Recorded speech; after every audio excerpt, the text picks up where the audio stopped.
Hi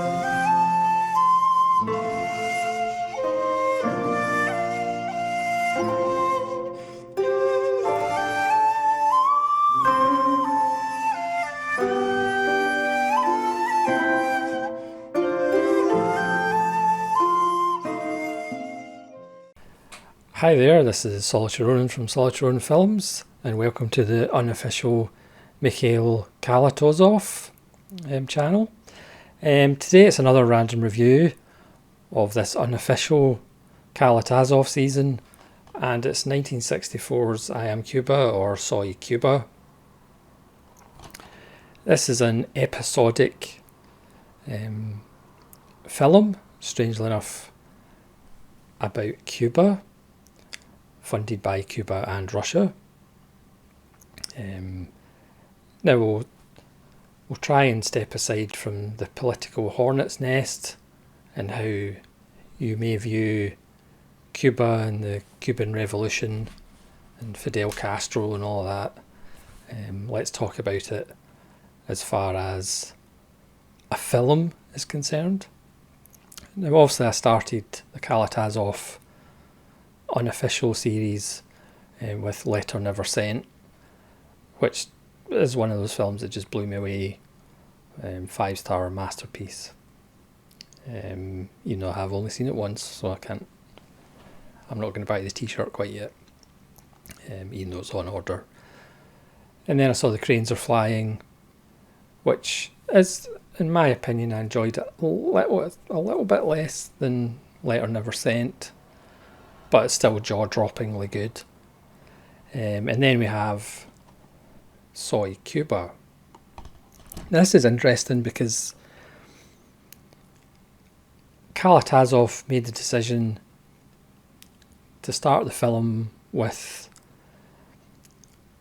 a section that I liked the least compared to some of the other passages in the film. He starts off with a voiceover, and at the end of every episode, beginning of a new episode, we hear about Soya Cuba and a little bit of dialogue about what Cuba represents and the Cuban people, what they represent. It starts off with a quote by Christopher Columbus, the famous mass murderer, who's responsible for lots of people dying, but in America they have a holiday to celebrate them. So that's interesting. But we start with kind of the story of this young girl who has to make ends meet by entertaining crass, brash Americans. Don't know why Cuba or Russia would want to portray Americans as crass and brash. No idea. But in this scene, again, the camera work is phenomenal. That creeping camera work, and of course Kalamazov never met a crane shot that he didn't like. But if I hadn't seen the other two films, I was kind of getting a little bit impatient with the first 10-15 minutes, and was finding myself going, okay, when's the great stuff going to start? I didn't have to wait too long. It's a film that's 135 minutes. I would say it's not as perfect as the other two films, but holy moly, there's a couple of passages in the film that are just utterly ridiculous. Again, Kalamazov likes a good bit of fire, and there's some amazing scenes with fire. One of the scenes with an old farmer and a sugar crop is just some of the greatest cinema I've ever seen in my life. Is that hyperbole? I don't know, but it's stunning on the big screen. There's another section about revolutionary students and an assassination attempt that again is just absolutely stunning. And then there's a later scene where a revolutionary on the run comes across a family in the countryside. What beautiful countryside. As Christopher Columbus said, what beautiful countryside.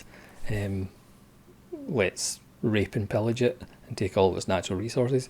Something like that. And it's how, the father says his hands are made for digging and making something out of the soil and the earth, not being a revolutionary. And then something happens that perhaps changes his mind. I mean, those three kind of sections are just some of the greatest cinema I've ever seen. I'm going to have to try and get it on Blu-ray. This is obviously a DVD, and it looks good in the DVD, but I'm sure a Blu-ray would make your eyes bleed, like his other two films that I've seen. I have ordered another couple of Kalamazov, so the kind of unofficial series or season might continue. Again, there's huge chunks of this film that are just ridiculously good as far as shot composition, those wonderful crane shots. But I think it's not just a bunch of nice pictures cut together. The section with the old farmer, and he's told that the boss of the land that he grows his crop on has decided to sell it to a large company. So again, you obviously have the undercurrent of crass Americans coming to Cuba to exploit the country in one way or another. But I found that section extremely powerful and moving. The scenes with the students, there's some rather, not necessarily heavy-handed, but fairly obvious stuff with a white pigeon or a dove that gets shot and is then carried by the students. But that side, it's some phenomenal stuff. Again, so far he's 3 for 3. So we'll see what the next couple of films are. It's funny because in the back of this DVD, which doesn't have any extras or anything, it does say that the film was rediscovered and presented by Francis Ford Coppola and Scorsese. They showed it at Sundance, for example, which is very brave of them. I know it's low-hanging fruit, but if Scorsese and Coppola showed I Am Cuba to people might actually go, why am I watching The Godfather? Why am I watching Goodfellas and Mean Streets? Because the stuff in Soy Cuba that just blows Scorsese and Coppola out of the water. And certainly the 3 Kalatazov films that I have seen are just some of the best cinema I have ever seen. Again, due to my ignorance, I am late to the Kalatazov party, but very much like Elio Petri and Francesco Rossi and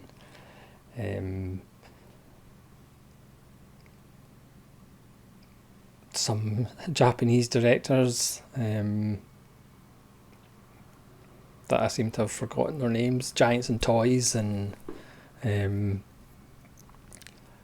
it's relevatory, which isn't even a word, when you find cinema like this, films like this. This is why I continue to buy films that I haven't seen. I know there's a whole kind of percentage of the Blu-ray community that never buys blind buys. They only buy films that they've seen before. But that's the glory and the joy of cinema. of buying something like this that you've never seen before, and you put it on and you're just like, buy Jingo, that is absolutely fantastic. And of course there's blind buys that are nice solid little 3-star films and lots of fun, because when you've been in this game long enough, you kind of know what your ballpark is.